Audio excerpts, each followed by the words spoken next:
सिर्फ संदेश नहीं, अनुभव है कुंभ।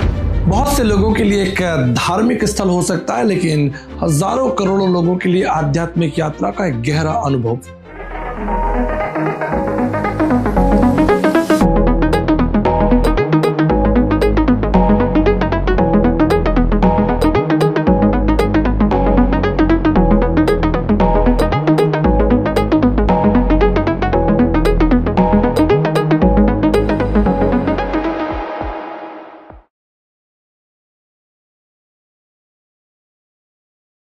कुंभ 4 प्रकार के होते हैं: कुंभ मेला, अर्ध कुंभ, पूर्ण कुंभ और महाकुंभ।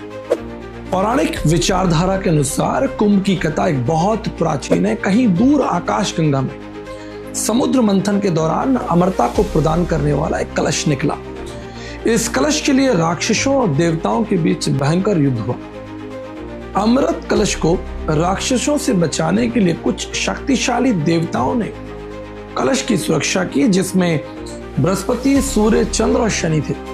ये चारों देवता असुरों से अमृत कलश को बचाकर 12 दिन और 12 रातों तक भागते रहे। ऐसा माना जाता है कि 4 जगहों पर इस कलश को रखा गया: हरिद्वार, प्रयागराज, उज्जैन और नासिक। कुछ दार्शनिकों का मानना है कि इन 4 स्थानों पर अमृत कलश से कुछ बूंदें गिरी और इसी के लिए इन 4 स्थानों पर कुंभ मेला मनाया जाता है। मैं ऐसा सोचता हूं कि काश कुछ बूंदें रूस, फ्रांस, जापान, न्यूजीलैंड और अरब देशों में गिरती तो अरबों खरबों लोगों का मोक्ष हो जाता और उन स्थानों पर भी कुंभ की ध्वनियां गूंजती। परंतु दुख का विषय है कि ऐसा नहीं हो पाया। कुंभ मेले का मकसद श्रद्धालुओं को आत्मशुद्धि का मौका देना है। मान्यता है कि कुंभ मेले में स्नान करने से पाप धुल जाते हैं और मोक्ष की प्राप्ति होती है। कुंभ मेले में साधु संत, गुरु, भक्त एक साथ आते हैं। भक्ति, ज्ञान और सेवा का आदान प्रदान होता है। कुंभ मेला कल्पवासियों, साधुओं और आगंतुक और मोक्ष की इच्छा रखने वाले हजारों करोड़ों लोगों का एक विशेष समागम है। कुंभ की सबसे रोचक बात यह है कि लाखों करोड़ों लोग बिना किसी निमंत्रण के बड़ी श्रद्धा और आनंद के साथ वहां पहुंच जाते हैं। प्रिय मित्रों, मृत्यु का भय मनुष्य की सबसे बड़ी चिंता है, जिसे निकलने के लिए हर धर्म में और हर संस्कृति में एक प्रयास देखा जाता है। कुंभ की संपूर्ण कथा एक सांकेतिक घटना है, जैसे असुरों और देवताओं के बीच भयंकर युद्ध, सांप का रस्सी बनना, कछुए की पीठ पर मंथन होना और देवताओं का कलश लेके भागना और कलश को प्राप्त करने के लिए राक्षसों का उनके पीछे भागना। इसलिए कथावाचकों ने हम पर यह भरोसा जताया है कि हम उस कथा का भावार्थ समझें। इसलिए कुंभ एक प्रतीकात्मक घटना है जो मनुष्य के जीवन और मृत्यु के संघर्ष का एक दार्शनिक उदाहरण है। आपको एक और रोचक बात बताना चाहते हैं कि देवताओं और राक्षसों के इस समुद्र मंथन के दौरान कुल 14 प्रकार के जो रत्न हैं वो प्राप्त हुए। हलाहल विष, कामधेनु गाय, उच्च श्रवा घोड़ा, ऐरावत हाथी, कौस्तुभ मणि, कल्प वृक्ष, रंभा नामक अप्सरा, देवी लक्ष्मी, वरुणी अर्थात मदिरा, चंद्रमा, परिजात वृक्ष, पांचजन्य शंख, धनवंतरी और अंत में अमृत कलश की प्राप्ति हुई। कुछ दार्शनिकों के लिए कुंभ मेले का मूल अर्थ है भारत की तमाम संस्कृति और भाषाओं का समागम। कुंभ की एक और रोचक बात यह है कि सभी पृष्ठभूमि के लोगों को अपनी ओर आकर्षित करता है, चाहे वो संत हो, राजनेता हो, गरीब हो, धनवान हो। हमारा मानव शरीर भी किसी कुंभ से कम नहीं है।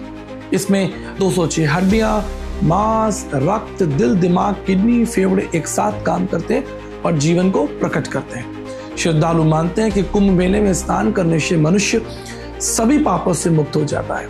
इस प्रकार वह व्यक्ति जन्म और मृत्यु के चक्कर से छुटकारा पा लेता है। निस्संदेह यह भी कहा जाता है कि मनुष्य को स्नान के बाद एक पवित्र जीवन शैली की आवश्यकता है, नहीं तो मनुष्य फिर से कर्मों के बोझ तले दब जाएगा। मित्रों, अगर भारत में सबसे बड़े सम्मेलन की बात की जाए और भारत के राष्ट्रपिता की बात ना हो तो ये वीडियो अधूरा है। 1925 में महात्मा गांधी को हरिद्वार में आयोजित कुंभ मेले में आमंत्रित किया गया था। अपनी आत्मकथा the story of my experiment with truth में गांधी जी ने स्वीकार किया है कि वो किसी भी प्रकार के धार्मिक मेले के लिए बहुत ज्यादा उत्सुक नहीं थे।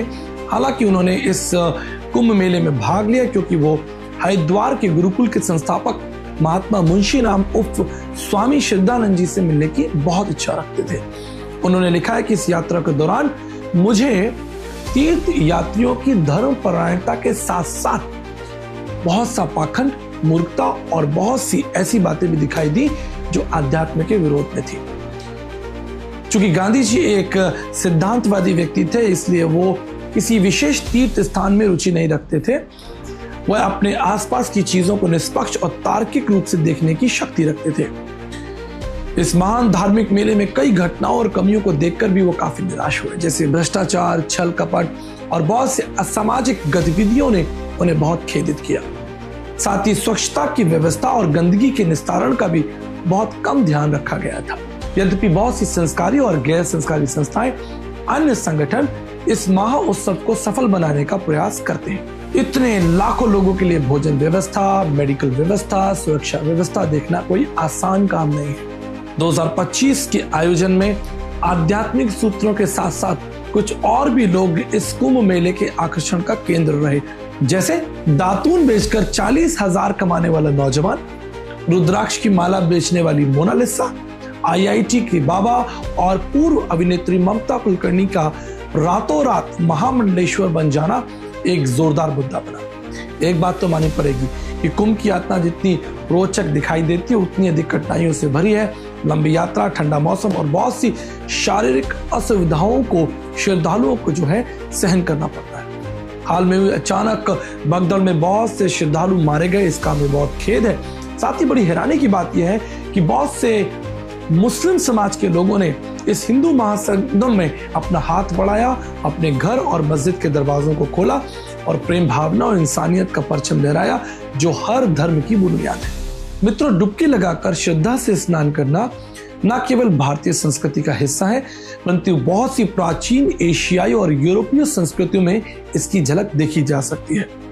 यहूदी लोग जब 430 साल की गुलामी के बाद वापस लौटे तो बाइबल के अनुसार यहोवा परमेश्वर की सहायता से 6 लाख पुरुष और उनका परिवार समुद्री मार्ग से पार होकर निकले, जिस बात का प्रतीक है कि स्वयं परमेश्वर ने उनका शुद्धिकरण किया।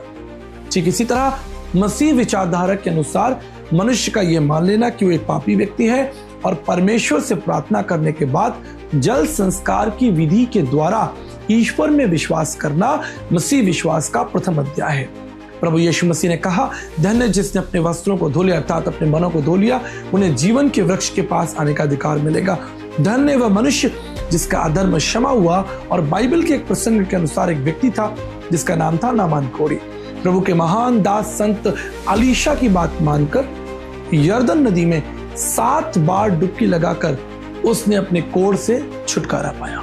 एक बार एक बुद्धिमान व्यक्ति जिसका नाम निकोदेमुस था प्रभु यीशु मसीह के पास आकर मोक्ष के विषय में पूछने लगा। प्रभु यीशु मसीह ने उसे उत्तर दिया, जब तक तू जल और आत्मा से ना जन्मे तू मोक्ष को प्राप्त नहीं कर सकता।